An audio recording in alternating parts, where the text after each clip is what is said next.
Awali kesuksesan Anda dengan perubahan karakter. Smart Listener, segera kami hadirkan Smart Character bersama Power Character based on Business Transformation. Selamat mengikuti.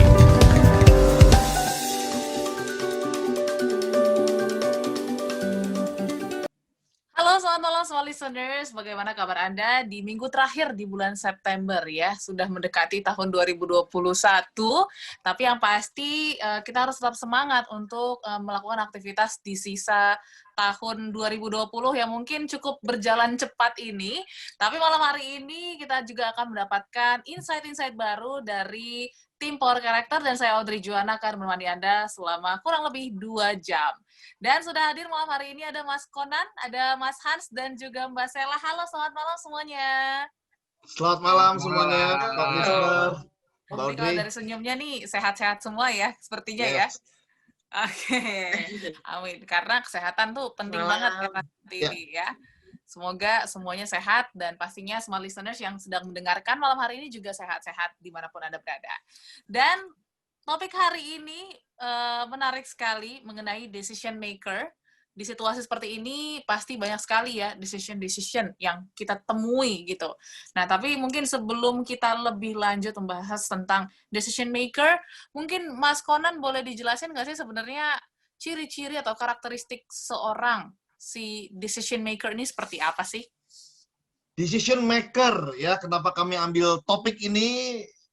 Karena penting sekali dalam keseharian pun kita nggak bisa lepas dari yang namanya membuat keputusan, ya. Jadi sehari-hari kita pun mengambil keputusan, bahkan ada yang meneliti dibilang 35.000 keputusan ya, Pak Hans ya, betul ya? 35.000 keputusan daily loh. Ya, keputusan baik yang sadar, nggak sadar, ya, bangun tidur, tidur lagi, ngucek mata, atau mau ngapain, itu semua keputusan-keputusan itu. Ya, hidup kita sekarang ini adalah tumpukan keputusan-keputusan. Tapi takutnya, ya, kita selama ini nggak pernah membuat keputusan secara sadar. Keputusannya hanya by default. Jangan sampai program masa lalu kita yang membuat kita memutuskan di masa sekarang tanpa sadar keputusan kita itu bagus atau enggak. Ya. Hanya karena kita sudah terprogram oleh pola asuh, oleh pengalaman yang mungkin tidak baik, sehingga kita memutuskan sudah terprogram. Padahal keputusan setiap hari harus dilakukan secara sadar. Secara sadar, ya, dengan kesadaran yang penuh. Kenapa? Karena setiap keputusan itu punya dampak.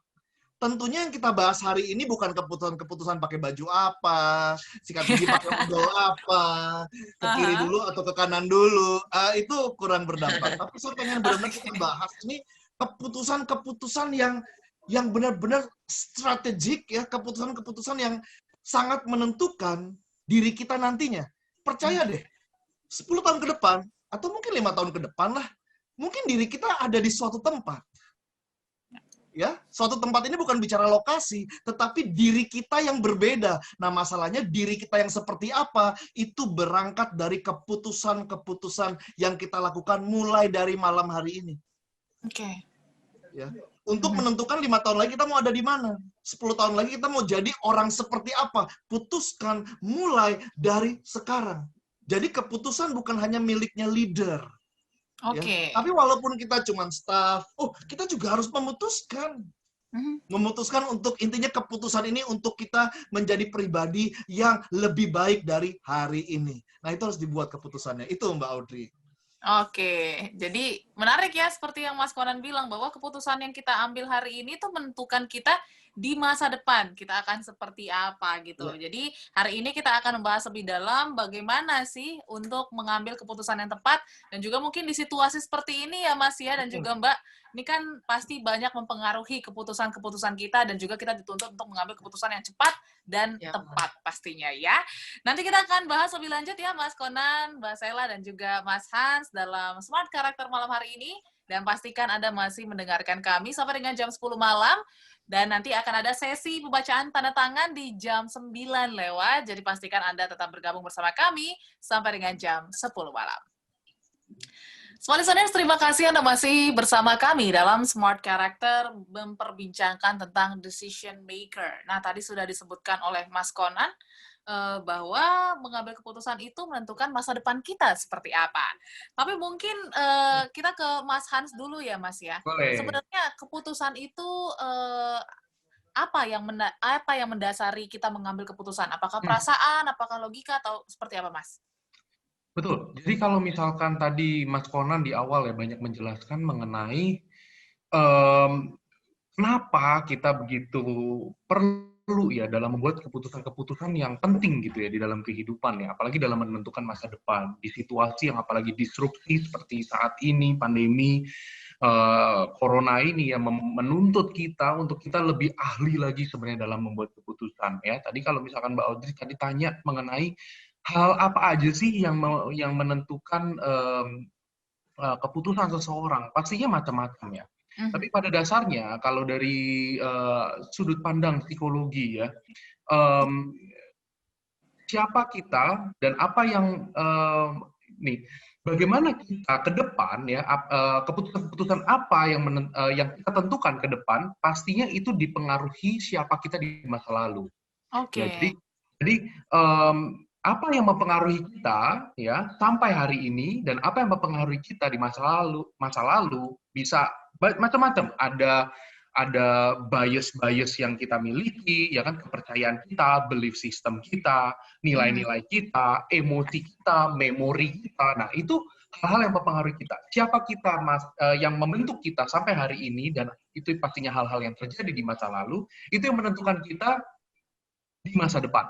Ya, pilihan-pilihan kita di masa depan. Ya, jadinya pastinya ya keputusan-keputusan yang kita perlu buat gitu dalam kehidupan kita nggak bisa lepas gitu ya dari pengalaman-pengalaman yang sudah kita lewati sebelumnya, seperti itu. Okay. Nah, tapi penting juga ya untuk kita di dalam membuat keputusan ya, terutama hari-hari ini ya, seringkali pengalaman masa lalu jadi tidak relevan ya, karena kan situasi yang baru ya, banyak sekali disrupsi, banyak sekali hal-hal.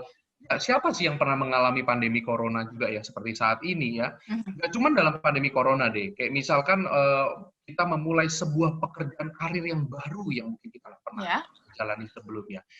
Terkadang mengandalkan apa yang kita pernah alami di masa lalu atau pilihan-pilihan, pengalaman-pengalaman masa lalu itu tidaklah cukup ya. Ada hal-hal yang juga perlu kita pertimbangkan ya di dalam membuat keputusan-keputusan penting di dalam kehidupan. Nah, itu makanya nanti itu kita juga bahas di hari ini ya, kira-kira hal-hal apa saja yang perlu kita pertimbangkan ketika kita membuat keputusan penting gitu. Oke. Dan Mbak Sela, ini kan situasi seperti ini juga membuat banyak orang untuk harus mengambil keputusan dengan cepat dan tepat. Apakah keputusan yang diambil cepat itu sudah pasti akan tidak tepat, atau bisa jadi keputusan yang kita ambil cepat ini juga bisa tepat juga sebenarnya? Oke, baik. Jadi keputusan yang cepat diambil itu belum tentu berarti keputusannya kurang tepat ya. Karena sebenarnya setiap keputusan itu kita balik lagi ke kebutuhannya, situasinya seperti apa. Kalau misalkan ada hal-hal yang emang harus membutuhkan urgensi tinggi, nah itu butuh diputuskan secara cepat dan bukan berarti tidak tepat, karena bisa jadi keputusan yang cepat diambil adalah keputusan yang tepat karena melihat durasinya. Misalkan menyangkut nyawa seseorang, atau misalkan ada kecelakaan, ada urgensinya. Ketika begitu lama dipertimbangkan, bisa ada resiko yang lebih besar daripada waktu itu yang bisa terjadi, dan itu harus dihindari. Jadi keputusan yang cepat itu tidak selalu salah. Tapi emang betul ketika misalnya kita sering mendengar kalau kita buat keputusan harus dengan matang dipertimbangkan gitu kan, harus mungkin tanya, apalagi kalau keputusan besar gitu kan. Nah, kalau misalkan keputusannya untuk sesuatu hal yang besar atau mungkin lebih jangka panjang, yes, betul, itu harus mungkin banyak pertimbangkan, tanya otoritas, mungkin tanya orang-orang yang ahli di bidangnya gitu kan, kita belajar, kayak misalkan tadi Kak Hans juga ada ngomong, ini nggak bisa mengandalkan pengalaman masa lalu kita nih, jadi kita harus cari ilmu baru, harus cari insight yang baru dari luar gitu kan. Nah, itu perlu dengan matang dipertimbangkan. Jadi keputusan cepat itu bukan berarti tidak tepat. Jadi kita harus lihat situasinya, urgensinya, importance-nya, mana yang lebih penting pada saat itu. Oke, jadi sesuai momennya ya, sesuai kebutuhannya itu memang dibutuhkan secara cepat atau tidak. Nah, tapi harus tetap punya pertimbangan-pertimbangan yang ada di belakang itu sendiri. Yes, Oke. betul. Nah, kira-kira gitu ya dalam membuat keputusan ini sebenarnya apa aja sih yang harus diperhatikan, Mas Konan? Atau mungkin nanti Mas Hans dan juga Mbak Sela boleh menambahkan, silakan Mas Konan. Ya, apa aja yang harus diperhatikan? Nah, tentu tadi setiap keputusan punya yang namanya dampak, ya. Dampak itu ada dua ya. Ada yang namanya konsekuensi, ada yang namanya resiko. Biasanya konsekuensi kita udah tahu tuh. Kalau gue begini konsekuensinya ini. Kalau resiko biasanya kita bisa jadi belum tahu, ya. Tapi konsekuensi yang kita tahu ini harus jadi bahan pertimbangan juga tuh. Kalau gue begini ada konsekuensi nyata apa? Contoh misalnya orang memutuskan, gue mau kuliah di luar negeri, di Jerman gitu kan. Dia tahu konsekuensinya itu musimnya ada 4, ya. Di Indo lebih banyak ya, ada musim gundu, musim duren, ya. Kalau di luar negeri ini ada apa? Ada 4 nih. Salah satunya ada salju. Nah, kita nggak bisa pas ke sono, kita ribut ngomel bahwa nggak enak banget deh saljuan lah. Itu konsekuensi yang kita harusnya sudah bisa tahu. Sama halnya waktu saya pulang ke Indonesia dari Jerman, ya, Mas Hans pulang ke Indonesia masih sama. Ada konsekuensinya, ya bakal macet, ya, bakal ada yang namanya macet gitu loh. Tapi itu konsekuensi yang harusnya, ya, kalau tadi kan dibilang, apa sih karakteristiknya seorang yang dibilang decision maker, ya kalau abstraknya dibilang ya kita harus bijaksana. Oke. Itu abstraknya ya, kita harus bijaksana ya. Salah satu ciri-ciri seorang pengambil keputusan yang bijaksana adalah dia berkomitmen sama keputusan yang dia ambil. Yang kedua, dia mempertimbangkan konsekuensi-konsekuensi yang kemungkinan besar ya terjadi. Kayak pulang ke Jakarta udah pasti ya pasti ada macetnya. Ya, udah pasti ada namanya apa? Jam karet ya kan. Nah, itu jadi kita tahu nih, ada situasi seperti itu. Nah, bagaimana kita ketika menghadapi itu jangan itu dijadikan alasan kesel banget tuh. Di alasan kita bete. Kenapa? Macet lah. Kan udah tahu kalau nggak mau macet ya jangan pulang kan. Seperti itu. Ya, jadi penting sekali konsekuensi-konsekuensi yang bisa terjadi itu kita harus pelajari. Buat apa? Ya kita bisa antisipasi. Yang kedua, kita lebih siap gitu loh. Ya, jangan sampai kita nggak pernah ngukur, ya udah asal ngambil aja. Tentu tadi dibilang, apakah mengambil keputusan cepat salah? Nggak salah. Tadi Mbak Sela bagus banget bilangnya. Ya, karena ada hal-hal yang memang urgent. Ya harus cepat, tapi tetap kan dalam kecepatan dan proses berpikir tetap bisa jalan bareng. Proses berpikir terhadap apa? Terhadap konsekuensi yang sangat bisa terjadi terhadap keputusan yang diambil ini. Ya, jangan sampai orang, misalnya dia kerja jadi sales, lalu dia sibuk kesel deh kenapa gue ditolak-tolakin lah. Sales ditolakin itu kan konsekuensi seorang sales. Ada orang memutuskan berkarir sebagai petinju.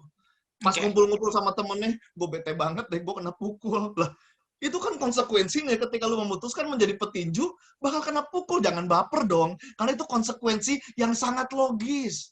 Kalau nggak mau kena pukul, balet, ya kan? Jangan main tinju. Jadi yang harus diperhatikan, ya, nanti ditambahin sama teman-teman, tapi dari saya number one adalah konsekuensi yang memang bisa terukur. Kalau resiko-resiko ada yang sifatnya kita kaget, ternyata ada resiko seperti ini, ya udah biasa aja, antisipatif, gercep aja, gerak cepat aja, agile aja, adaptif aja gitu. Oke.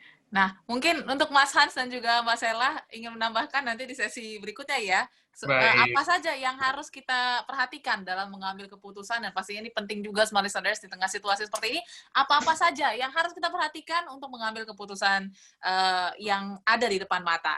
Dan smart listeners, untuk Anda yang pastinya ingin berpartisipasi di malam hari ini untuk dianalisa tanda tangannya, silakan akan kami analisa di minggu depan ya. Jadi Anda bisa kirimkan tanda tangan Anda di 0812 11 12 959. Kita akan kembali setelah yang satu ini. Smart listeners, terima kasih banyak Anda masih bersama kami malam hari ini. Untuk Anda yang pastinya ada di seluruh kota di Indonesia, yang menyaksikan lewat on-air kami, terima kasih banyak sudah mengikuti perbincangan kami di jam 8 sampai dengan jam 10 malam ini. Dan kami akan lanjutkan mengenai decision maker. Tadi sudah disebutkan Mas Konan ya, pertimbangan seperti dampak, konsekuensi dan juga risiko itu harus kita tahu dulu sebelum kita mengambil keputusan. Nah, mungkin dari Mas Hans, kira-kira apa Mas yang harus ditambahkan nih untuk kita perhatikan sebelum mengambil keputusan? Jadi pastinya ya, kita di dalam mengambil sebuah keputusan ya, itu ada dua hal sebenarnya. Ya, yang kalau kita bicara keputusan, studi tentang decision making ya, selalu ada dua hal. Yang pertama adalah intuition dan yang kedua itu adalah rational. Ya, kita kalau bicara keputusan tadi kalau kita udah nyerempet tentang keputusan tepat dan keputusan keputusan yang mungkin lebih lama ya. Nah, itu biasanya kaitannya terhadap dua hal ini ya, intuition dan juga rational thinking ya. Nah, intuition ini apa sih? Ya, intuition ini biasanya keputusan-keputusan tepat tadi itu ya. Kita mengandalkan intuisi ya, kita mengandalkan emosi kita ya, emosi yang tentunya kaitannya dengan memori ya, di mana ketika mungkin lewat kejadian-kejadian di masa lalu ya, ada hal-hal yang atau mungkin dari pengalaman orang lain ya, atau mungkin dari feeling yang kita rasakan hari-hari ini dan prediksi feeling kita terhadap kejadian yang terjadi, itu ketika kita menggunakan dasar keputusan kita dari hal-hal tadi itu, menggunakan emosi dan sebagainya, nah itu adalah intuition sebenarnya, ya intuition. Nah, kalau rational thinking ya, kita benar-benar mempertimbangkan tadi itu ya, ada konsekuensi, ada resiko yang akan terjadi. Nah, itu adalah menggunakan rational thinking ya. Jadinya ketika kita membuat keputusan, tentunya mengkombinasikan antara intuisi dengan rational thinking ini menjadi satu hal yang penting. Ya, ini konsep ya Mbak Audrey ya. Jadinya ketika kita mempertimbangkan konsekuensi dan resiko yang ada, tapi kita juga melihat melihat ke dalam diri kita ya, terhadap mungkin ada nggak sih pengalaman masa lalu yang kira-kira kita pernah alami, yang kita kira-kira bisa kaitkan terhadap kejadian hari-hari ini yang kita mungkin dituntut untuk mengambil sebuah keputusan, atau mungkin orang lain ya, ambil contoh dari orang lain, atau mungkin kembali seperti membuat keputusan karir ya kan, ada hal-hal yang mungkin konsekuensinya positif sekali, tapi kita tanyakan lagi kembali ke dalam diri kita, apakah ini sesuatu hal yang kita inginkan atau enggak. Nah, itu ketika kita mengkombinasikan intuisi dengan rational thinking kita. Ya, jadinya itu satu hal yang penting tuh. Coba dipikirkan saja ya, smart listeners ya. Kira-kira ketika kita membuat sebuah keputusan ya, intuisi kita berkata apa? Tapi pada saat yang sama juga rational thinking kita berkata apa? Ya. Nah, kadang-kadang seringkali emosi dengan rasional belum tentu align. Ya. Nah, bagaimana cara kita untuk kita bisa menemukan garis tengahnya itu? Nah, itu yang paling penting sebenarnya ketika membuat keputusan ya. Ketika bagaimana kita berusaha mengalainkan antara emosi kita, ya, hal-hal apa yang kita sukai, tidak kita sukai, ya kan, dengan rational thinking kita, ya, apakah ini make sense untuk kita lakukan, masuk akal nggak untuk kita jalani, apakah ini worth it nggak untuk kita jalani, pertimbangan-pertimbangan apa. Nah, hal tersebut yang mungkin ya penting sekali untuk kita pertimbangkan ya, mengkombinasikan antara kedua aspek tadi itu ketika decision making, intuition and rational thinking. Rational thinking, oke. Mbak Sela ingin menambahkan mungkin? Boleh, kalau dari saya sih mungkin menambahkan mengenai kalau misalkan kita gini ngomong bicara soal keputusan yang besar gitu kan ya. Jadi kalau mungkin dalam membuat keputusan yang besar, kita perlu cari tahu lagi sebenarnya dasar dan tujuan kita membuat keputusan itu apa. Karena kita bicara soal keputusan besar, keputusan yang lagi konsekuensinya mungkin lebih besar daripada cuma sekedar mau makan apa gitu.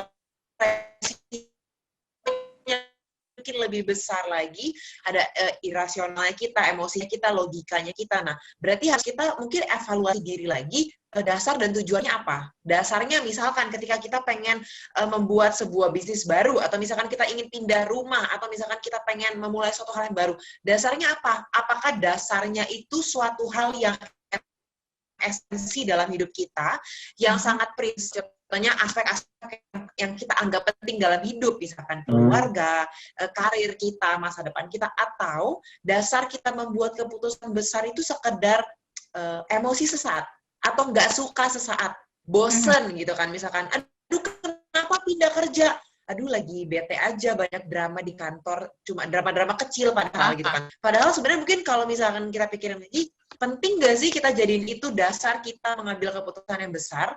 Apakah itu cukup esensi dalam hidup kita sehingga kita harus mengubah sekian banyak aspek dalam hidup kita hanya untuk dasar yang mungkin minor gitu kan. Jadi di dasarnya kita buat keputusan itu minor atau major. Nah, setelah kita ketemu dasarnya, sekali lagi tujuannya itu apa? Gitu. Jadi kayak kenapa kita melakukan ini? Apa yang akan kita bisa gapai lewat keputusan ini? Misalkan dengan kita membuat sebuah keputusan besar, investasi, bisnis baru, misalkan next step dalam keluarga, dan segala macam. Apakah ini membawa pertumbuhan untuk saya dan orang-orang sekitar saya gitu kan? Apakah ini yang besar? Apakah yang tahu tujuannya ya untuk ya biar 1-2 bulan ke depan happy lah gitu kan? Tujuannya biar nggak bete-bete lagi gitu. Terus kayak apa yang kita lakukan ini dan kita bikin keputusan besar atas dasar yang tidak kokoh, atas dasar yang cuma sepele. Oke, jadi dasarnya juga harus diperkuat ya. Nah, ini mungkin anggapan banyak orang, sering banget diomongin orang nih Mas Konan. Katanya kalau ngambil keputusan tuh jangan pas lagi marah, sama nggak boleh pas lagi seneng. Ini benar nggak persepsi ini? Atau memang kondisi seperti apa sih yang yang tepat gitu ya untuk kita mengambil keputusan? Ya, itu sebenarnya make sense juga, karena ketika orang lagi super happy atau lagi super sedih, ya, itu mereka sangat dikuasai oleh yang namanya emosi, sehingga kalau emosinya kuat, biasanya logikanya shutdown. Ya. Oke. Orang yang memutuskan untuk bunuh diri, itu karena dia very emotional, bukan karena mikir, lusa gue gantung diri, enggak, dia lebih emosional, ya, didorong sama emosional sehingga logikanya shutdown. Kalau logikanya mulai berjalan, itu biasanya beda tuh. Aduh, kalau gue mati, masuk surga apa neraka ya? Lalu kalau gue mati langsung mati atau gue nah biasanya orang kalau udah dikuasai oleh sama emosi itu akhirnya jadi fatal. Nah, tadi yang Mbak Sela bilang dasar. Ini penting banget smart listener. Okay. Jadi keputusan yang berkualitas harus punya yang namanya dasar. Apa dasarnya dari dalam diri kita sebagai manusia? Tuhan kasih otak. Ya, Tuhan kasih otak. Ya, Tuhan kasih pikiran. Nah, otak kita punya satu fungsi yang namanya prefrontal cortex, ya, namanya susah tapi artinya itu apa? Ada bagian otak di jidat kita lah. Nah, itu ada fungsi otak yang memang hanya manusia yang punya, di mana fungsi otak itu yang pertama adalah untuk belajar. Makanya kita itu jangan takut, dimanapun kita bisa beradaptasi kok. Karena kita punya fungsi otak untuk belajar, untuk mempelajari, ya. Yang pertama belajar. Yang kedua adalah menganalisa. Menganalisa. Fungsi otak yang kedua dari prefrontal cortex, dia punya 5 fungsi. Yang kedua adalah menganalisa. Yang tadi konsekuensinya apa nih, bisa seperti apa, peluangnya apa, analisa. Yang ketiga adalah evaluasi. Fungsi yang ketiga dari prefrontal cortex adalah untuk mengevaluasi nih. Ya. Nah, yang keempat untuk memilih. Nah, dasar dari keputusan yang kelima adalah kemampuan untuk memutuskan, fungsi untuk memutuskan. Nah, berarti ini kan sebuah rangkaian. Keputusan yang kuat lahir dari pilihan-pilihan yang berkualitas. Pilihan yang berkualitas lahir dari 3 proses tadi. Kita belajar, kita analisa, kita evaluasi. Kenapa orang keputusan yang nggak kuat, pilihannya nggak berkualitas? Kenapa pilihannya berkualitas? Dia malas belajar, dia malas analisa, dia nggak evaluasi, padahal dia manusia.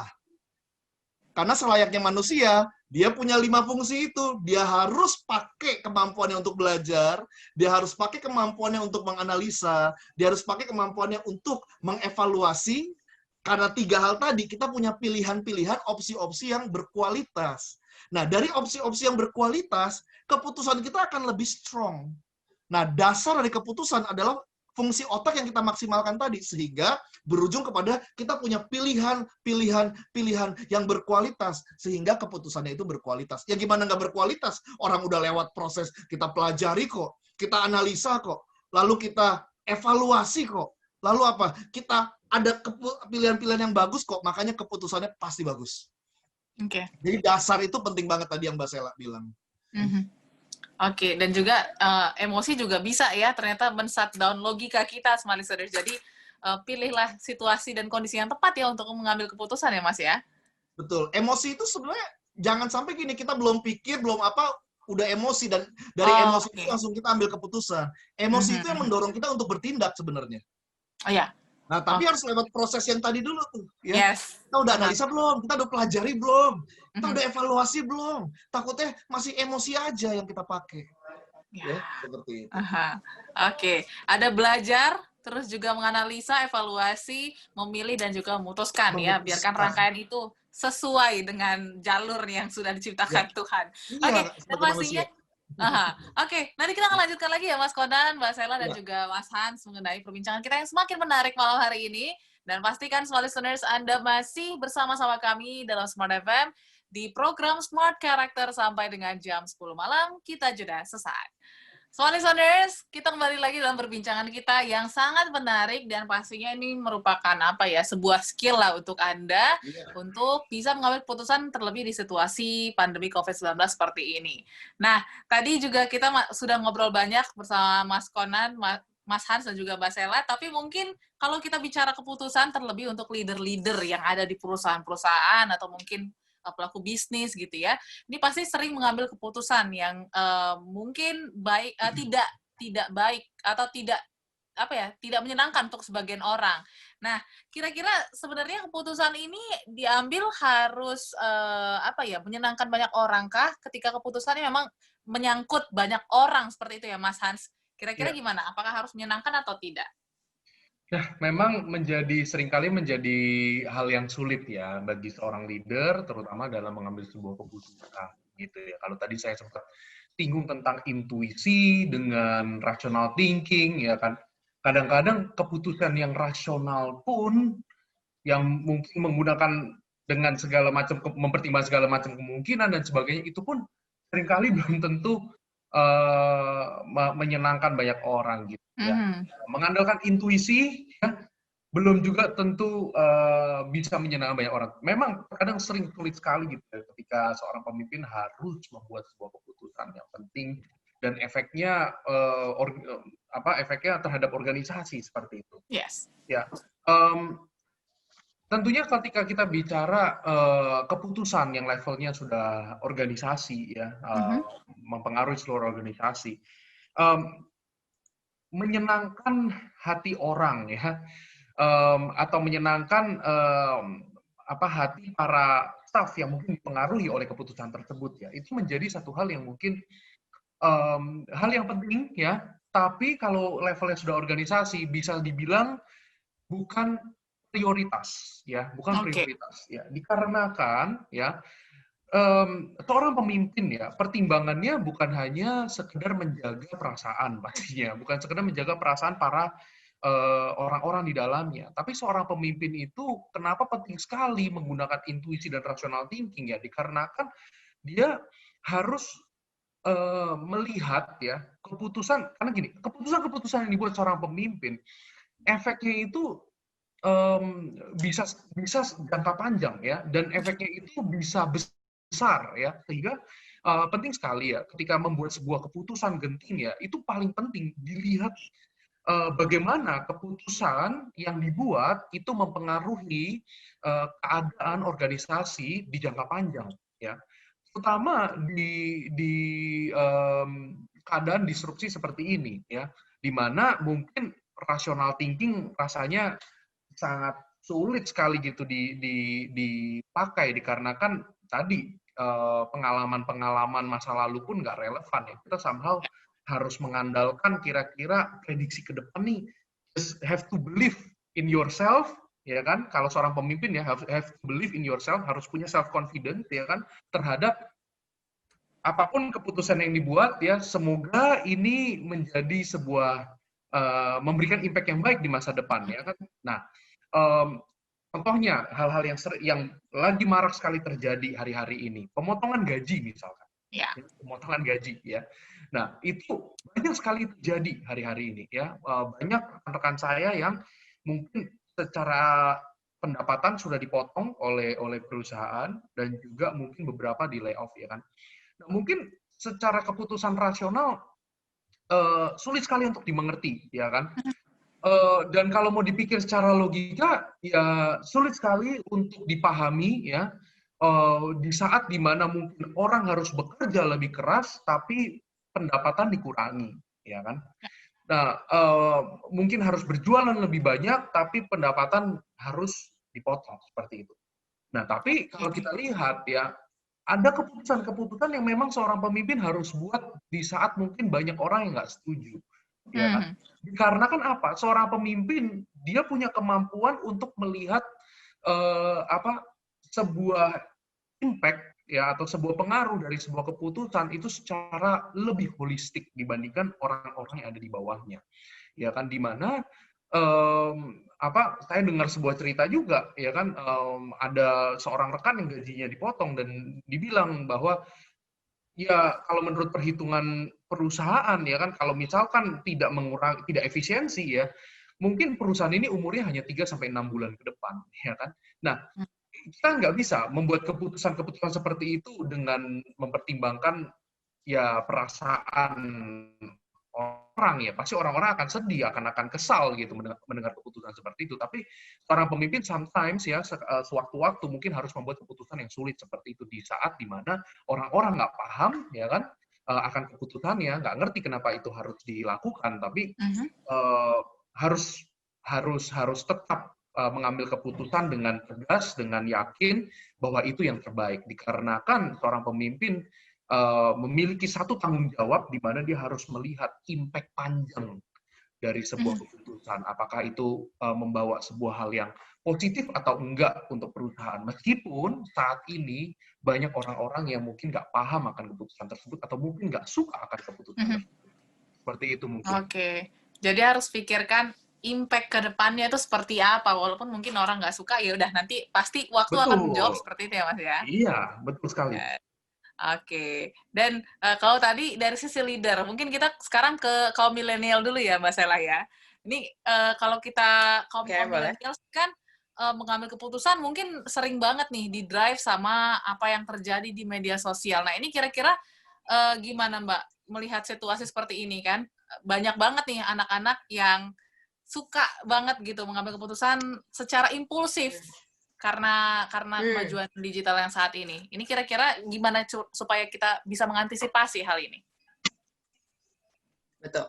Biasanya kalau misalkan anak-anak muda gitu kan ya, paling sering kalau dalam pengambilan keputusan itu biasanya punya bentrokan atau gesekan sama yang mungkin udah beda generasi gitu kan. Karena mungkin dari segala, dari pengalaman, dari gaya hidup gitu kan, sosial dan segala macam, semuanya sangat berbeda dengan mungkin otoritas, mungkin dari pemimpin di perusahaan, organisasi gitu kan, atau mungkin dari orang tua dan banyak orang-orang yang berbeda generasi gitu kan. Nah, di satu sisi menurut saya penting sekali buat kita bisa paham point of view orang-orang yang emang sudah lebih berpengalaman dari kita.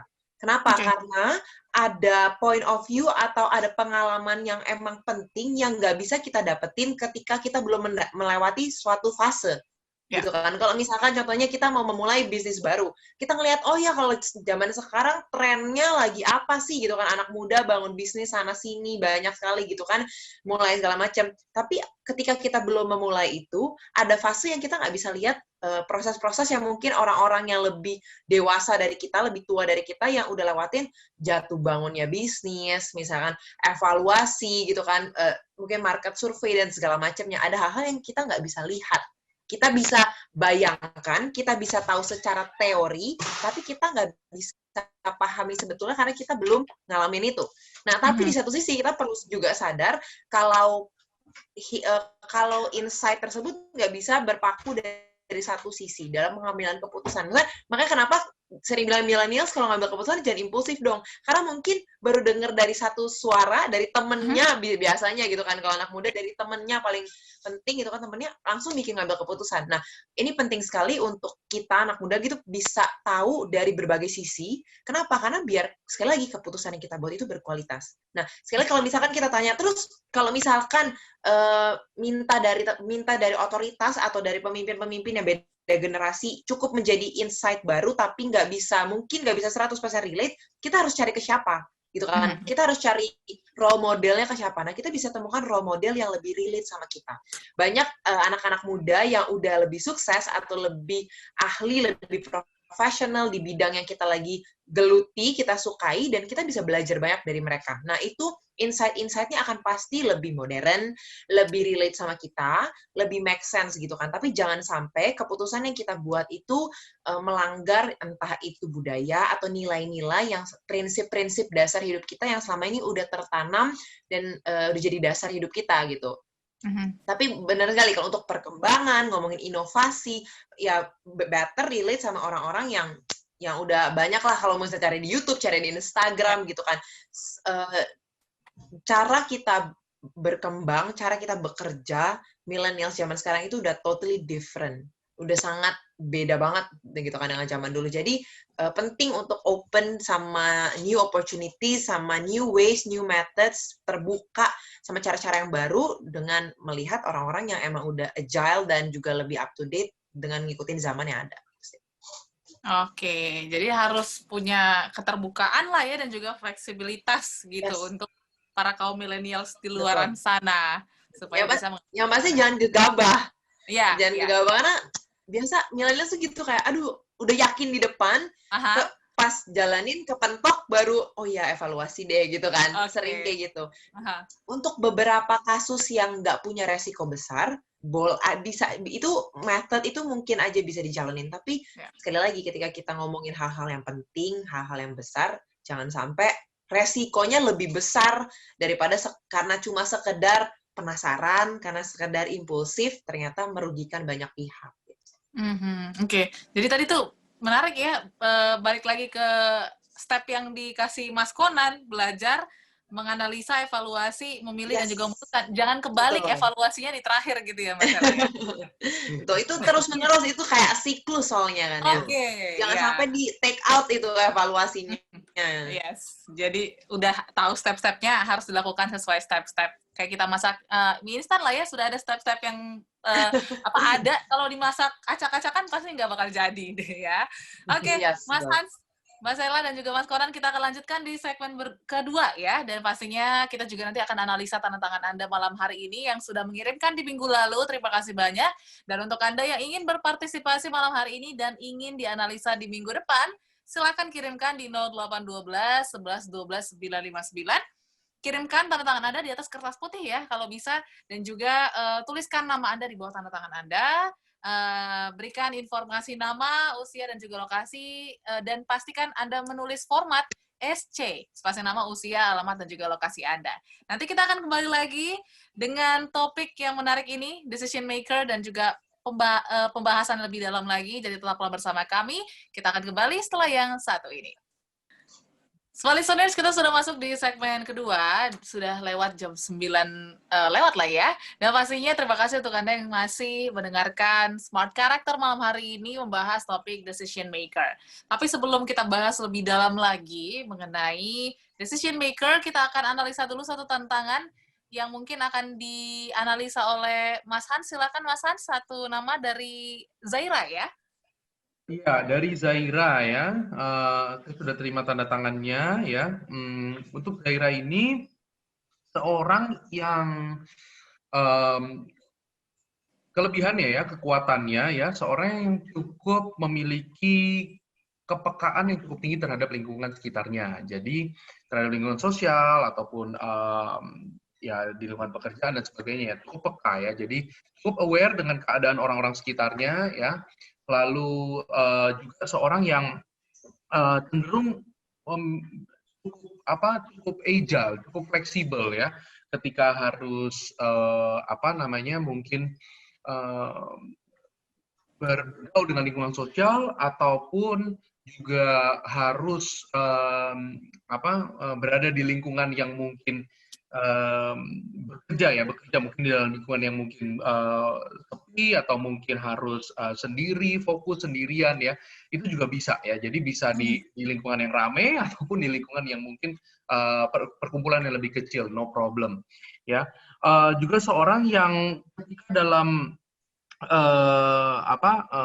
bergaul ya, ketika dalam bergaul juga seorang yang cukup fleksibel dalam arti seorang yang bisa rame ya, bisa aktif ya, tapi juga ketika harus dituntut untuk mendengarkan, ketika harus dituntut untuk memfasilitasi orang lain gitu ya, dalam pergaulan seperti itu juga cukup bisa ya. Seorang yang ketika bekerja juga memiliki standar yang cukup tinggi ya dalam melakukan sesuatu ya, ada idealisme yang dimiliki, dan ketika melakukan sesuatu ya, apalagi ketika hal-hal yang memang dia sukai atau hobi ya sifatnya, atau mungkin pekerjaan yang mungkin dia sukai ya, seorang yang cukup teratur ya, cukup rapih di dalam pekerjaannya, bisa organize dalam pekerjaannya juga ya. Nah, ketika mengambil keputusan, Zaira ini seorang yang cukup balance ketika harus menuntut keputusan yang mengandalkan intuisi ya, ataupun keputusan-keputusan yang mengandalkan rasional ya. Jadinya seorang yang bisa mengandalkan keduanya. Nah, itu ketika membuat keputusan jadi seorang yang cukup balance lah ya, penggunaan intuisi dan juga rational thinking-nya. Mungkin itu sih kalau dari saya. Oke, itu dia untuk Ibu Zaira. Terima kasih banyak sudah berpartisipasi malam hari ini ya. Oke, sebelum kita rehat, mungkin kita ke Mas Konan dulu ya, Mas. Sedikit dong tentang pertimbangan, karena kan dalam mengambil keputusan kita pasti membutuhkan pertimbangan-pertimbangan ya. Bagaimana sih cara kita untuk menajamkan pertimbangan-pertimbangan yang ada supaya keputusan yang kita ambil ini bisa tepat dan juga cepat gitu, Mas? Silakan. Ya. Pertimbangan. Yang pertama, kita harus mau melakukan yang namanya brainstorming, ya. Brainstorming itu penting sekali. Miliki orang-orang yang kita tahu pola pikir, cara pikirnya, wisdom-nya, knowledge-nya itu benar-benar bagus gitu ya. Atau bisa juga orang yang mungkin dia tim kita, ya. Ketika kita brainstorming, kita bisa dapat banyak clue sebenarnya. Clue untuk kita bisa lebih yakin atau lebih punya arah dalam mengambil keputusan yang kita mau ambil. Yang pertama brainstorming. Yang kedua adalah ekologis. Apa itu ekologis? Win-win. Ingat, bukan semua senang, tapi semua menang. Beda ya. Kalau semua senang itu gini contohnya, yuk kita gimana nih Pak, nggak bisa ke kantor nih WFH. Kalau mau semua senang apa? Ya udah nggak usah kantor semua, ya udah di rumah aja. Saya percaya kalian kerja, ya semoga semoga semua sehat. Apa ya udah gitu, nggak ada monitor, nggak ada apa. Semua senang itu. tapi ya takutnya saya nggak tahu apakah saya memang sudah siap untuk seperti itu. Tapi kalau semua menang, kita harus pikirin nih, oke deh. Kan nggak mungkin mereka masuk dong, jangan sampai mereka masuk kita enggak gitu kan. Oke lah, mereka kan berada di rumah. WFH. Oke nih, tapi mereka di rumah, tapi saya butuh report, saya butuh, nah itu semua menang tuh, ya semua menang bicara begitu. Ada faktor tanggung jawab. Jadi tadi kan dibilang, apakah menyenangkan semua orang? Jangan. Kalau semua senang, akhirnya kita main aman. Yang penting kita disukai, dicintai, tapi kita tidak membangun mentalitas tim kita. Ya, tapi kita harus punya pola pikir ekologis. Semua menang, win-win. Pola pikir keputusan kita ini harus win-win. Win-winnya apa ya? Apa win-winnya ya? Misalnya waktu itu ada kasus seorang karyawan dia nggak bisa masuk Sabtu ya. Dia sebenarnya dia pengen resign karena dia Sabtu tuh dia benar-benar nggak bisa. Dia harus ngurus anaknya. Akhirnya win-winnya adalah karena nggak mungkin bisa sekedar dibiarin dia Sabtu nggak masuk karena nanti kecemburuan sosial dong. Ya, akhirnya berpikir brainstorming, akhirnya ya udah deh. Nah ini pemimpinnya bijak. Nggak apa-apa, kamu Sabtu saya kasih masuk, tetapi setiap hari kamu pulangnya saya lupa, mungkin setengah jam lebih lama kalau nggak salah. Jadinya dan dia juga win-win gitu. Win-win-win gitu. Ya, jadi penting sekali itu juga sebagai dasar tuh. Pas kita ambil keputusan, win-winnya apa ya? Banyak orang berpikirnya win-lose. I win, you lose, udah nurut aja. Ya, tapi kita harus berpikir win-win-win gitu. Ya, dan yang paling penting juga dalam mengambil keputusan, Mbak Audrey, rekan-rekan semua dan smart listener, adalah kita harus tahu kita tuh mau jadi apa, kita mau mendapatkan apa, harus ada arahnya dulu. Sehingga keputusan kita itu mengarah ke arah yang kita sudah tentukan di awal. Kita harus set the target, kita harus set the goal, ya. Kita harus tahu kita mau jadi apa, kita mau ngapain, sehingga keputusan-keputusan kita ambil akan terfilter dengan lebih baik. Kenapa? Karena sudah ada arahnya. Waktu saya masuk di Power Character 5 tahun lalu, itu saya nggak ada pengetahuan sama sekali tentang training, tentang manajemen, ya kan? Tapi waktu saya masuk ke sana, saya berpikir saya mau jadi trainer yang terbaik. Saya mau jadi trainer yang terbaik nih. Jadi keputusan-keputusan bangun pagi saya, perjalanan ke customer 3 jam kan di Bandung ya ke klien ya. Ke Bandung 3,5 jam tuh saya putuskan untuk ngapain. Ya. Sabtu, Minggu saya ngelakuin apa, mengarah ke apa, karena saya mau jadi trainer yang terbaik gitu. Oke. Ya. Karena kita mau jadi apa. Nah, banyak orang nggak tahu. Akhirnya karena nggak tahu mau jadi apa, keputusannya adalah program-program lingkungan. Karena lingkungannya misalnya senang-senang, ya udah keputusannya juga mengarah ke senang-senang. Diprogram sama lingkungan atau diprogram sama masa lalu. Akhirnya dirinya apa? Korban pemrograman. Akhirnya keputusan-keputusannya itu ya sayang sekali yuk nggak lakukan dengan sadar. Nah, jadi penting sekali nih kita harus tahu kita mau jadi apa, kita mau ngapain, kita mau se-improve apa. Nah, keputusan-keputusannya ya disesuaikan. Yes. Ya, dengan tindakan-tindakan, karena keputusan sejati adalah keputusan yang disertai dengan tindakan. Bukan tindakan sesekali ya, karena tindakan sesekali kagak merubah apa-apa. Tindakan yang kita lakukan berkali-kali secara kokodivo. Komitmen, konsisten, disiplin, fokus. Itu baru ada hasilnya. Kalau cuma sesekali nggak ada. Aha. Oke. Diingatkan lagi kokodivo, small listeners ala Mas Conan ya. Komitmen, konsisten, dan juga disiplin, serta fokus. Dan pastinya nanti kita akan perbahas lebih dalam lagi mengenai decision maker. Masih bersama Mas Hans, Mbak Sela, dan juga Mas Conan, dan juga saya Audrey Joanna sampai dengan jam 10 malam. Kita akan kembali setelah yang satu ini. Oke, small listeners, menyambung perbincangan kita di sesi sebelumnya. Tapi sebelumnya kita akan analisa dulu satu tantangan dari miliknya Mas Conan ya, dari Mas Dimas. Silakan Mas Conan. Mas Dimas ya. Kalau dari tanda tangannya, wah ini meluncur bunder, keren banget ya. Mas Dimas ini tipikal orang yang senang ketemu orang, ya, senang people skill-nya tuh bagus gitu ya. Jadi orang senang lah berteman sama Mas Dimas gitu ya, kelihatan banget orangnya senang banget ketemu orang, dan orang juga senang ketemu Mas Dimas. Orangnya itu juga bisa gimana ya, menyemangati orang, orangnya antusias, orangnya senang nolong orang, support lah, bahkan seringkali rela berkorban, ya udah yang penting bantuin orang deh, seperti itu. Dan terkait bicara decision making, Mas Dimas ini ada satu kelebihan nih ya, satu intuisi yang kuat nih. Orangnya tuh punya intuitif deh. Jadi segala sesuatu itu seringkali Mas Dimas bisa kepikiran, bisa ada sense-nya sebelum situasinya terjadi gitu. Wah. Oke. Ya, jadi orangnya tuh bisa kayak ngeh tuh, kayak sense gitu ya, kuat tuh. Ya, jadi itu sebenarnya orangnya punya kepekaan dalam mengambil keputusan juga. Tapi tentu ya ini kan seni mengambil keputusan, bisa bercampur sama asumsi, hati-hati juga. Semuanya harus dikonfirmasi. Ya, semuanya harus dikonfirmasi. Hati-hati sama kemungkinan baper yang suka muncul, ya. Karena kalau sebagai pengambil keputusan ada 2 sifat ya, nggak boleh egois, nggak boleh baper. Karena kita ambil keputusan yang berkorban, lalu ada orang yang nggak kita baper, itu jelek tuh, ya. Jadi ada 2 sifat yang baper atau egois itu harus dibuang jauh-jauh supaya kita menjadi great decision maker. Itu, Mbak Audrey. Oke. Terima kasih untuk Mas Dimas yang sudah berpartisipasi malam hari ini. Kita beralih ke Mbak Sela dulu ya. Mbak Sela, ini kalau misalnya kita ngomong tentang keputusan, ada teman-teman kita yang mungkin ketika mengambil keputusan lebih mementingkan diri sendiri. Ada juga teman-teman kita yang lebih mementingkan orang-orang dulu gitu. Padahal keputusannya berkaitan dengan dirinya. Nah, ini gimana supaya kita balance untuk mengatur hal ini, Mbak? Silakan. Emang kalau misalkan dasarnya manusia ya beda-beda sudut pandangnya gitu kan.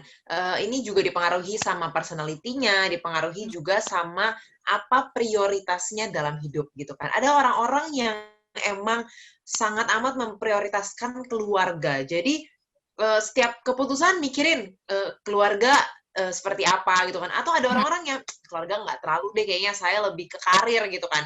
Nah jadi emang sebenarnya setiap keputusan kita di-drive sama dasar prioritas dalam hidup kita itu apa. Ditanya salah atau enggak salah. Karena sebenarnya prioritas setiap orang ya emang beda-beda. Dan kita nggak bisa memaksakan apa yang jadi prioritas saya itu jadi prioritas orang lain. Gitu kan, kita nggak bisa maksain. Tapi kita bisa belajar jadi bijak. Ketika ada hal-hal yang memang harus ada batasannya dari setiap prioritas. Jangan sampai misalkan hal rugi besar karena jor-joran memprioritaskan suatu hal dan jadinya merugikan hal yang sebenarnya juga nggak jauh sama-sama mungkin sama-sama pentingnya. Gitu. Jadi kita perlu kasih batasan kalau ini emang lingkupnya pekerjaan. Kalau ini emang lingkupnya keluarga. Dan ketika misalkan contohnya kedua hal itu bentrokan gitu kan ya, baru kita mengarah apakah perlu sampai ada yang dikorbankan atau kita bisa cari jalan tengahnya. Nah ini di mana ini sisi-sisi di mana kita perlu ngambil posisi untuk bijak, dan ketika ngambil keputusan seperti ini, yang pasti yang harus tenang, harus objektif, nggak boleh karena impulsif atau emosional sesaat gitu kan, karena marah, karena lagi senang, karena lagi sedih gitu kan, perlu tanya konfirmasi ke beberapa pihak gitu kan. Jadi kalau ditanya salah sih orang punya prioritas beda-beda, nggak salah. Karena ya itu semua hak bebas setiap manusia gitu kan. Nah, tapi sekali lagi kita perlu belajar bijak karena ada jenis-jenis personality gitu kan. Ada orang-orang yang tipenya kalau ngambil keputusan saya dikorbanin nggak apa-apa, saya dikorbanin diri sendiri, perasaan, makan hati, makan dalam gitu kan, semuanya demi orang lain gitu kan. Ada juga yang saya nggak peduli apa kata orang lain, yang penting egonya saya aja, ya penting kesuksesannya saya, kebahagiaannya saya. Nah, di sini kan berarti ditanya, oke, prioritasmu mungkin orang lain, prioritasmu mungkin diri sendiri. Tapi apakah bijak, apakah prioritas itu sampai seakan-akan membutakan kita sama aspek-aspek hidup lain yang sebenarnya penting. Nah, ini sekali lagi, keterbukaan, mau belajar, mau mendengarkan nasihat dari orang-orang lain yang dipercaya, itu penting sekali dalam kita ngambil keputusan. Jadi jangan sampai kita ngambil keputusan cuma karena maunya saya seperti apa tanpa terbuka tadi. Oke. Nah, kan emang butuh ya masukan-masukan dari orang-orang sekitar gitu. Tapi ada juga tipe orang nih Mas Hans ya yang karena saking banyaknya masukan dari orang lain, ini keputusannya jadi nggak kuat gitu. Malah saking masuk banyak gitu jadi makin goyah gitu. Nah ini gimana Mas untuk mengantisipasi supaya kita bisa kuat ataupun tidak goyah lah dalam mengambil keputusan? Iya, betul. Jadi betul sekali ya, terutama di dalam mengambil keputusan ya. Ketika kan pastinya ketika kita ingin membuat keputusan kita harus research dulu ya, riset ya. Nah, little research ya dibilangnya atau terlalu sedikit researchnya itu nggak baik, tapi ternyata terlalu banyak juga nggak baik Mbak, gitu ya. Terlalu banyak researchnya juga nggak baik gitu ya. Ada tipe-tipe orang tadi kalau ngomongin personality, ada orang-orang yang kalau ngambil keputusan tuh hajar, keputusan cepat ya. Ini saya rasa benar, tanpa tanya-tanya orang, ya ini yang paling benar gitu ya. Tapi ada orang-orang yang di dalam mengambil keputusan check and recheck-nya banyak, ya kan? Udah tanya udah tanya orang tua, masih tanya guru, masih tanya yang lain, didoakan lagi ya kan. Kalau Mas Konan bilang tanya tetangga juga ditanyain gitu ya. Jadi banyak gitu ya, nanyanya banyak gitu ya. Ternyata itu juga nggak bagus gitu ya. Nah, di dalam mengambil keputusan ya penting sekali tadi kita set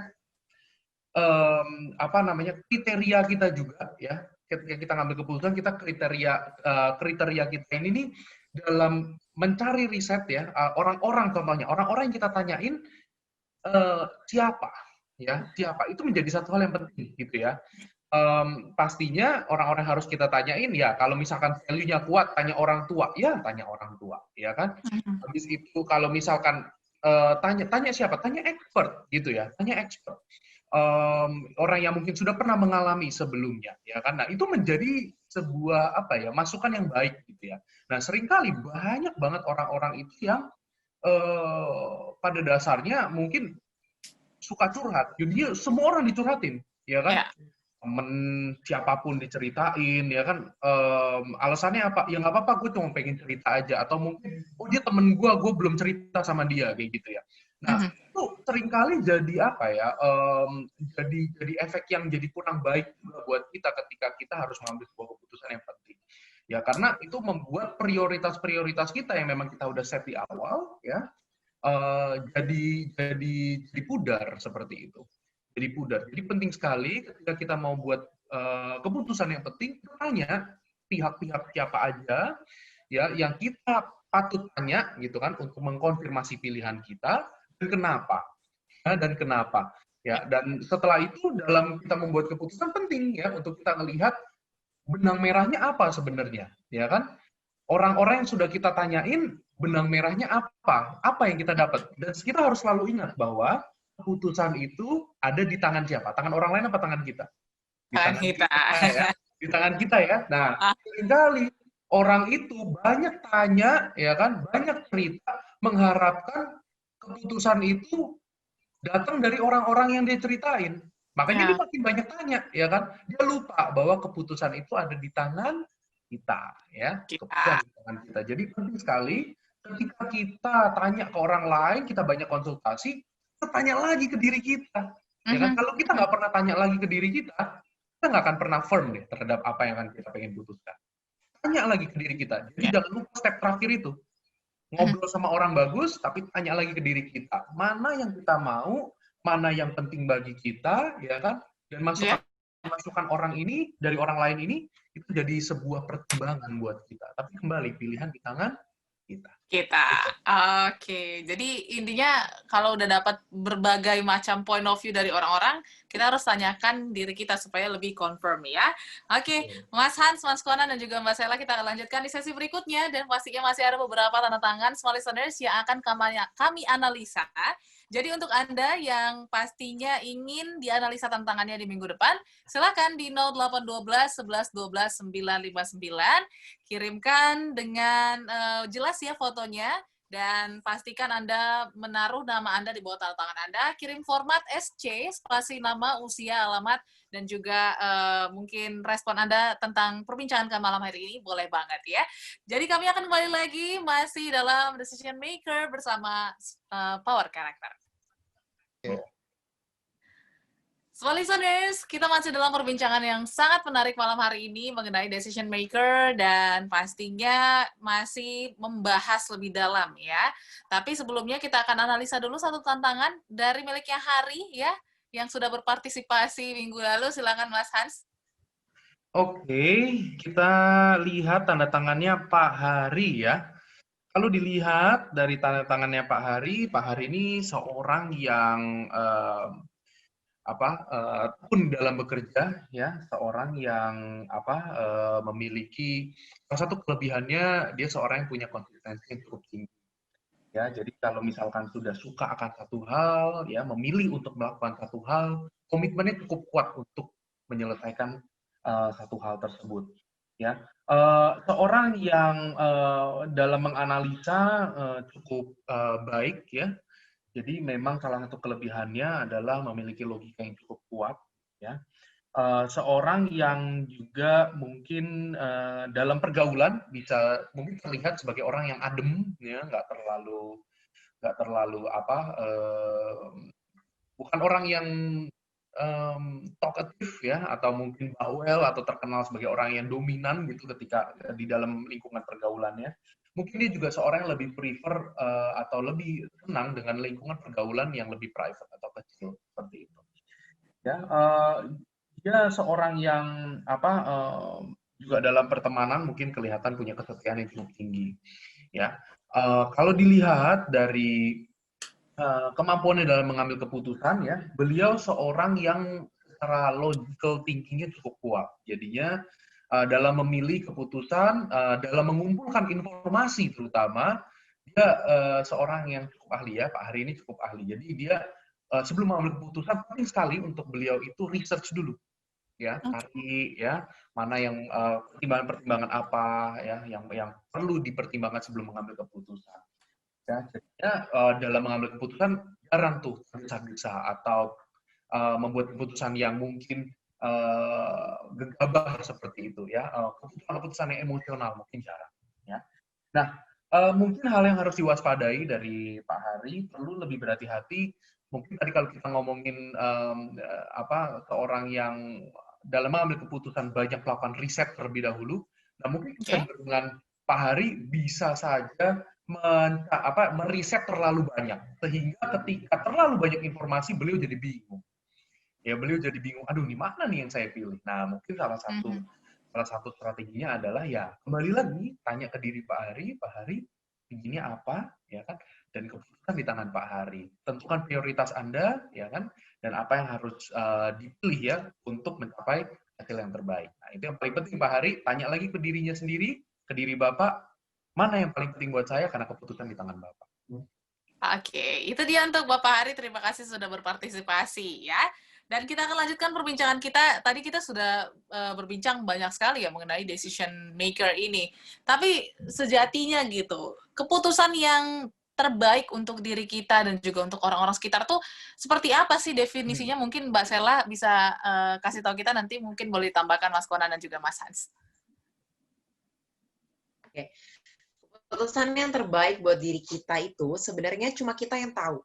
Karena kita nggak bisa, apa yang terbaik buat kita belum tentu terbaik untuk buat orang lain, gitu kan. Sekali lagi, setiap keputusan kita faktornya sangat banyak.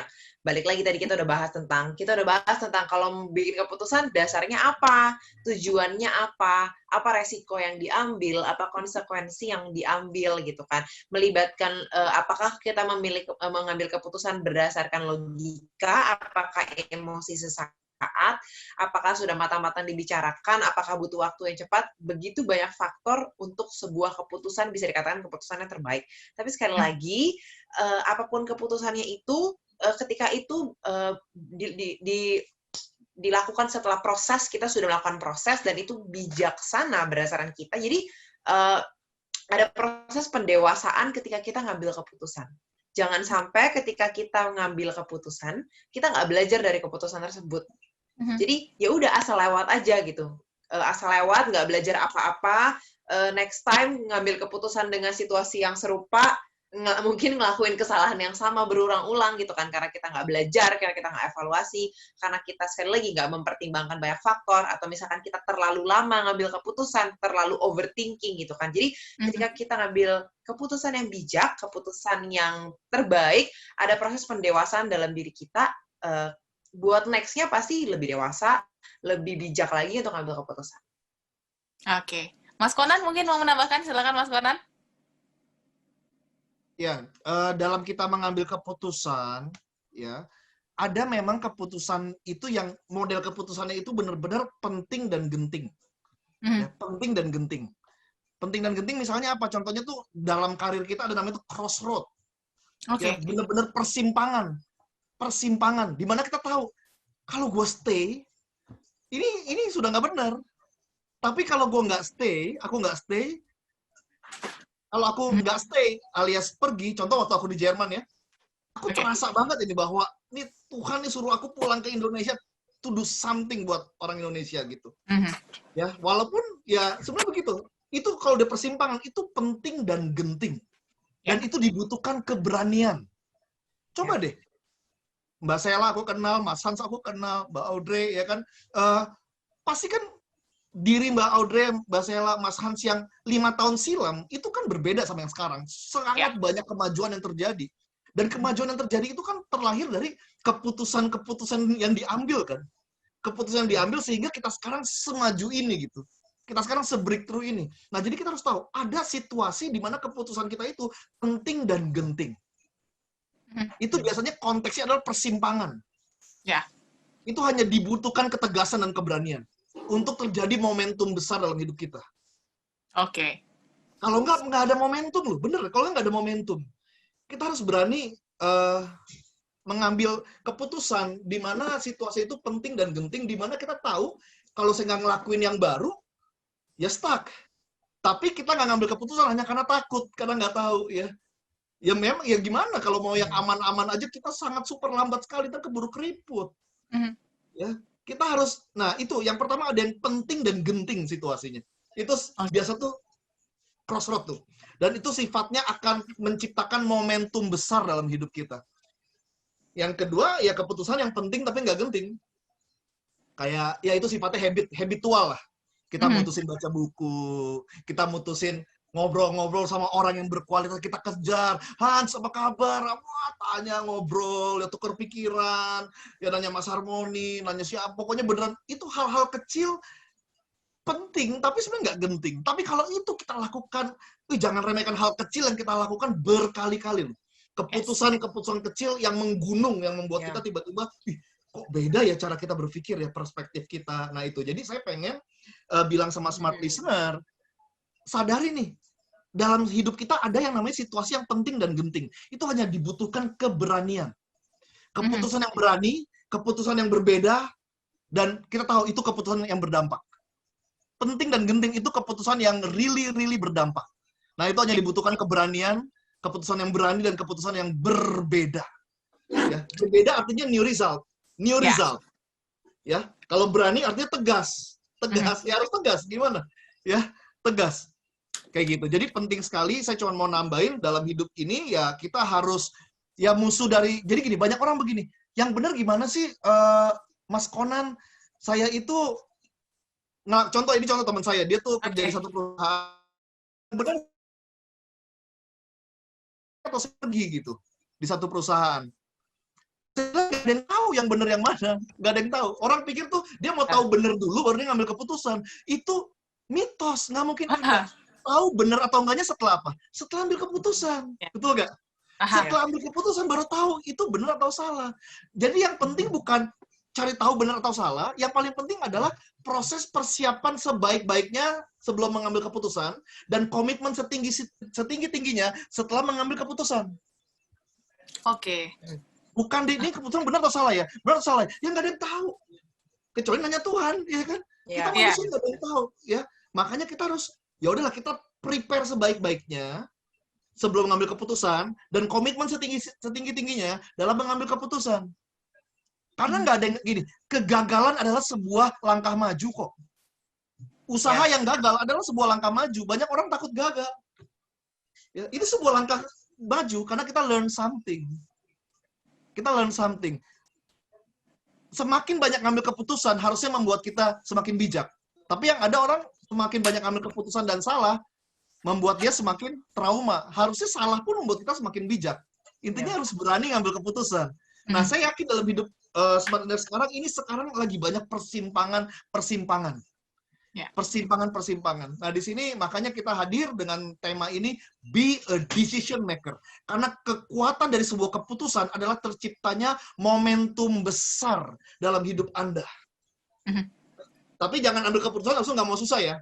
Ambil keputusan dan siap-siap mau susah maksudnya apa? Ya new journey, new blessing. Ya. Oke. Gitu.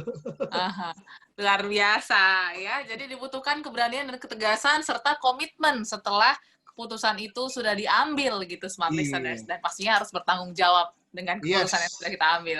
Oke, Mas Conan, Mbak Sela dan juga Mas Hans, kita masih punya satu sesi terakhir. Jadi kita akan lanjutkan di sesi terakhir. Yang pasti smart listeners jangan kemana-mana dulu karena rangkumannya ada di belakang. Jadi pastikan Anda masih bergabung bersama kami dalam Smart Character. Smart listeners, sudah di sesi terakhir ya. Seru banget perbincangan kita malam hari ini mengenai decision maker. Tapi sebelum kita tutup dan rangkum dan mendengarkan power statement dari masing-masing tim power character yang sudah hadir malam hari ini, mungkin Mas Hans nih, kira-kira bottom line dalam mengambil keputusan ini seperti apa, Mas? Mungkin boleh dijelaskan sedikit, silakan. Ya, jadi dalam mengambil keputusan ya tadi kita sudah bahas bersama ya bahwa banyak banget mungkin aspek yang kita harus pertimbangkan gitu. Ya di dalam mengambil keputusan, konteksnya pun berbeda-beda ya. Tapi pastinya ketika mengambil keputusan ya, hal yang paling penting ya di dalam mengambil keputusan, apalagi dalam konteks organisasi ya, sebagai seorang pemimpin, follow through itu satu hal yang penting. Jadi harus ada follow up di dalam setiap ambil keputusan ya. Jangan cuma banyak banget pemimpin yang ditemukan juga banyak sekali pertimbangan ya, tapi eksekusi jadi hal yang tidak di follow up seperti itu. Padahal itu salah satu komponen yang penting gitu ketika ambil keputusan. Tambah hari-hari ini perusahaan, organisasi dituntut kali untuk jadi agile ya, bahasanya agile atau fleksibel gitu untuk mungkin berganti haluan, mungkin menangkap pasar yang baru yang sebelumnya belum pernah di explore dan sebagainya. Nah, itu jadi satu hal yang penting sekali ya untuk dilakukan, yaitu ada follow up ya. Libatkan pihak-pihak yang memang penting ya untuk dilibatkan ya, keputusan apapun. Kalau ada pihak-pihak terkait, pastikan mereka semua terinformasi ya, dan follow up menjadi satu hal yang penting gitu. Ketika mengambil keputusan, nggak semua hal itu nyaman ya, stressful ya kan, panik, takut, tidak pede, itu menjadi sebuah bagian dari decision making process seperti itu. Ya kadang-kadang kita harus terima akan hal itu ya, harus dilewati semuanya ya.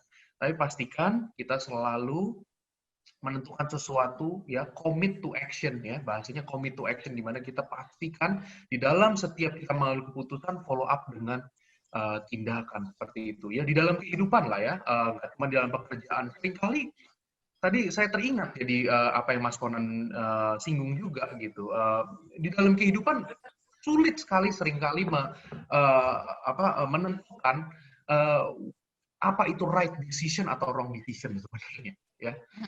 Sulit ya, garis yang membedakan ya, clear line ya, atau garis yang jelas membedakan mana benar mana salah, itu sulit sekali dalam kehidupan. Banyak sekali orang yang mungkin kelihatannya membuat keputusan yang terlihatnya salah ya kan di hari-hari ini ya kan, mungkin terlihat salah dalam arti tidak mengikuti norma, dalam arti kebiasaan yang ada hari-hari ini, tapi nggak taunya 10 tahun dari sekarang orang tersebut menjadi orang yang berhasil ya kan, banyak sekali seperti itu ya kan. Kita lihat contoh organisasi ya kan, banyak sekali perusahaan yang mungkin nggak memilih untuk tidak mengambil profit hari-hari ini, dia investing di orang-orangnya, dia invest di aset-aset yang lebih banyak atau development yang lebih banyak, kelihatannya rugi di atas kertas, tapi 10 tahun dari sekarang menuai hasil yang luar biasa ya. Gak ada yang tahu mana yang benar mana yang salah, tapi yang paling penting adalah follow through, action, execution is very important di dalam kita mengambil keputusan. Mungkin itu. Oke, itu dia bottom line dalam mengambil keputusan.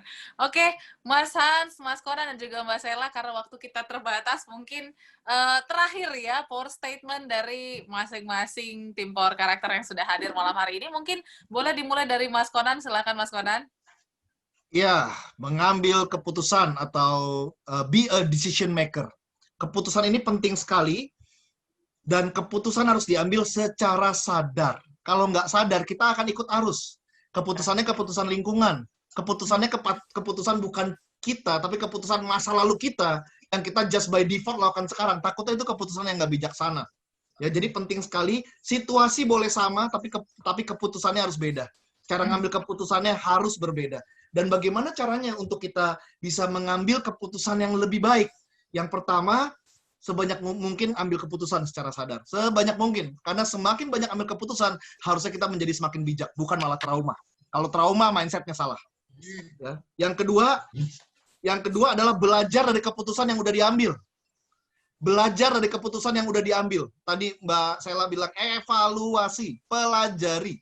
Yang ketiga adalah berkomitmen terhadap keputusan yang udah diambil dan nikmati prosesnya. Ya. Jangan berpikir untuk shortcut. Ya, jadi yang pertama ambil keputusan sebanyak-banyaknya. Yang kedua belajar dari keputusan yang diambil. Yang ketiga berkomitmen terhadap keputusan yang diambil dan hindari sifat-sifat ini. Yang pertama overthinking. Orang kalau overthinking nggak ambil keputusan. Orang bimbang karena kebanyakan nimbang. Keputusannya kan ngambang, ya kan? Nah itu overthinking. Yang kedua adalah overconfidence.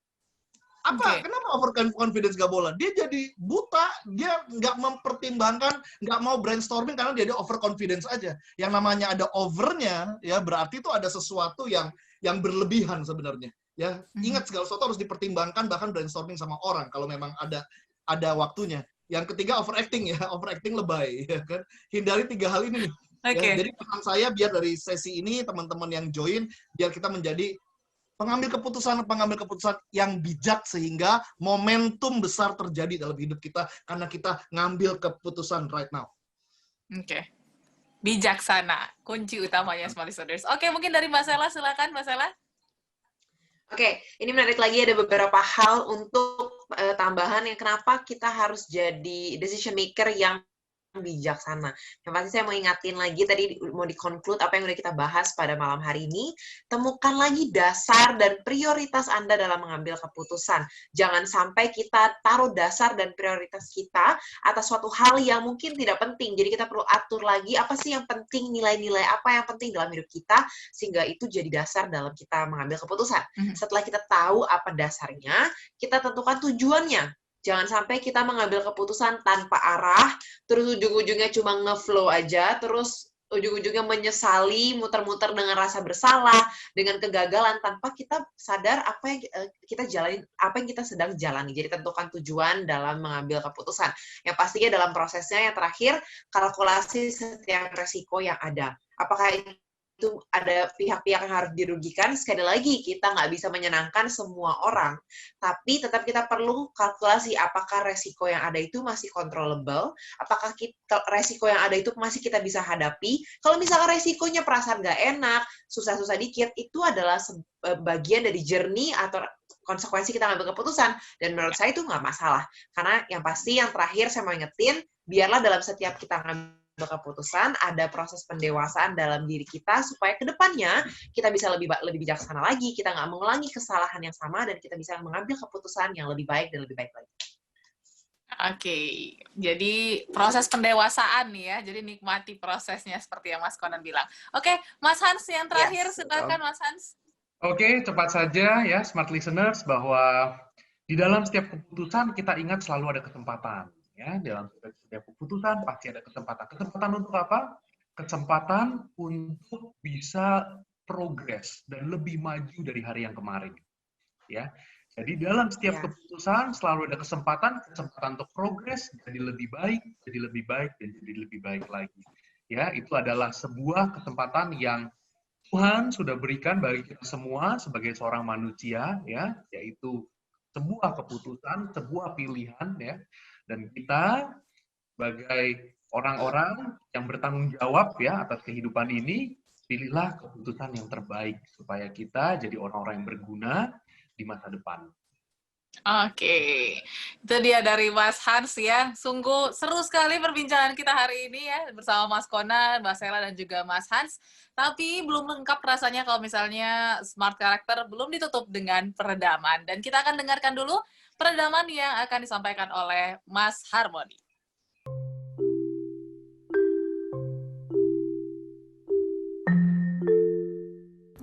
Smart Listener dan sahabat Sonora, kita telah belajar tentang decision making, bagaimana kita membuat keputusan yang tepat, keputusan yang benar, keputusan yang efektif, keputusan yang efisien. Kita belajar bahwa begitu banyak berbagai macam karakteristik orang yang mempengaruhi keputusan-keputusan kita. Ada orang yang memang cenderung analitis, yang berhati-hati ketika mengambil keputusan. Ada orang-orang yang memang cenderung spontan dalam mengambil keputusan. Keduanya dibutuhkan, keduanya sama-sama penting. Namun, bagaimana menyeimbangkan antara keputusan yang tepat, tidak kehilangan kesempatan, sekaligus juga tidak tergesa-gesa dan tidak tertipu atau tidak gegabah. Kita belajar bahwa keputusan yang benar itu adalah keseimbangan antara otak kiri dan otak kanan, keseimbangan antara intuisi dan fakta, bagaimana kita tidak terjebak dalam asumsi, tapi kita belajar untuk memilih keputusan berdasarkan hikmat. Tentu semua itu perlu pembelajaran, perlu pengalaman. Namun satu hal yang pasti, setiap orang perlu mengambil keputusan, walaupun perlu mengambil resikonya. Itu kesalahan atau kegagalan, itu adalah sebuah resiko.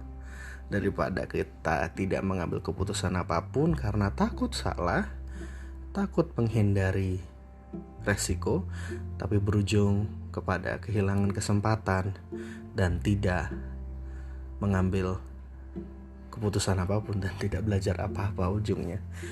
Jadi smart listener dan sahabat sonora, pastikan bahwa Anda mengetahui kecenderungan keputusan Anda seperti apa, dan kita belajar untuk memiliki keputusan yang sehat di keseharian kita. Always right response.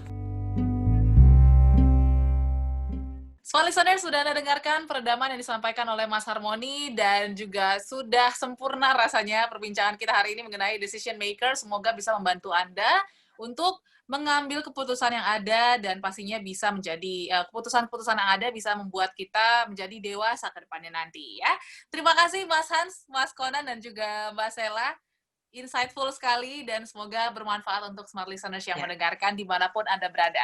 Tetap jaga kesehatan ya smart listeners, dan pastikan Anda juga terus dengarkan Smart Character setiap Senin dari jam 8 sampai dengan jam 10 malam bersama tim Power Character, memperbincangkan pastinya topik-topik seru seperti yang hari ini.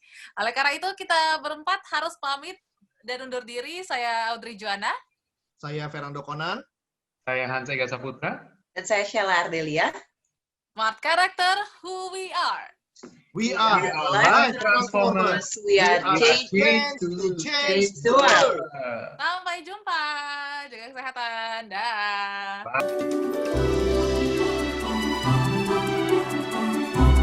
Baru saja Anda menyimak Smart Character bersama Power Character based on Business Transformation. Awali kesuksesan Anda dengan perubahan karakter. Terima kasih dan sampai jumpa.